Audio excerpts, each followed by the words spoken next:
Pose with the bands. Pose with the pose with the pose with the bands. Pose with the pose with the pose with the bands. Pose with the bands.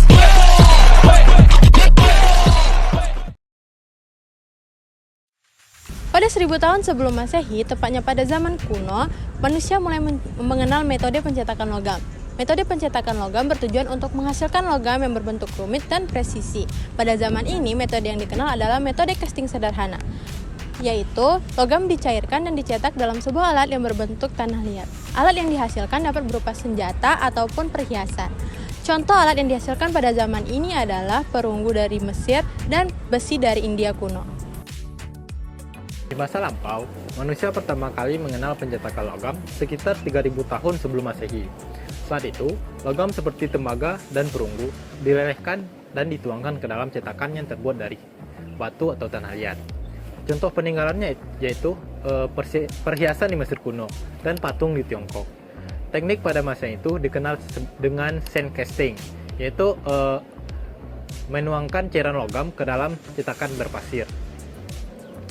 Uniknya teknik itu masih digunakan sampai saat ini.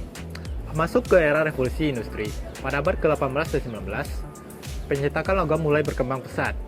Mesin-mesin besar memungkinkan produksi massa logam, dan proses pencetakan logam menjadi lebih cepat dan efisien.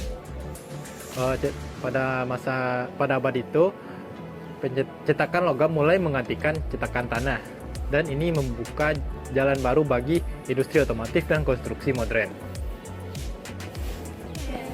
Di abad 20, proses pencetakan logam semakin maju dan presisi. Berbagai metode seperti die casting dan centrifugal casting sudah banyak digunakan dalam proses pembuatan mesin, pesawat, hingga turbin. Nah, selain itu, CAD dan CAM atau alat desain berbasis komputer lainnya juga turut hadir dalam membantu para insinyur metalurgi dalam proses pencetakan logam yang akurat.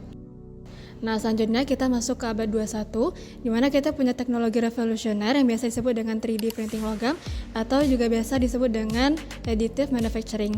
Di sini, logam dibentuk lapis demi lapis dari serbuk dengan bantuan sinar elektron atau laser. Nah, teknologi ini sudah banyak digunakan dalam bidang medis, dirgantara, dan juga proses pembuatan manufaktur karena dapat dihasilkan pencetakan logam yang ringan dan juga kompleks. Nah, kedepannya proses pencetakan logam akan semakin pintar dan ramah lingkungan. Dengan bantuan AI, IoT, dan robotika, proses pencetakan logam akan terlihat lebih real time atau lebih nyata. Bahkan, sekarang sedang dikembangkan material logam baru, di mana adanya perubahan dari struktur logam ketika dikarenakan perubahan suhu. Keren banget gak sih? Seperti penjelasan tadi, kita tahu bahwa alat pencetak logam sudah berkembang sangat drastis. Yang awalnya hanya berupa alat sederhana yang terbuat dari tanah liat, sekarang sudah berkembang menjadi teknologi 3D printing logam. Tentunya, teknologi ini lebih memudahkan kita dalam mencetak logam. Tidak hanya mencetak logam secara sederhana, tetapi alat ini membuat pencetak logam menjadi alat yang lebih memiliki presisi yang tinggi.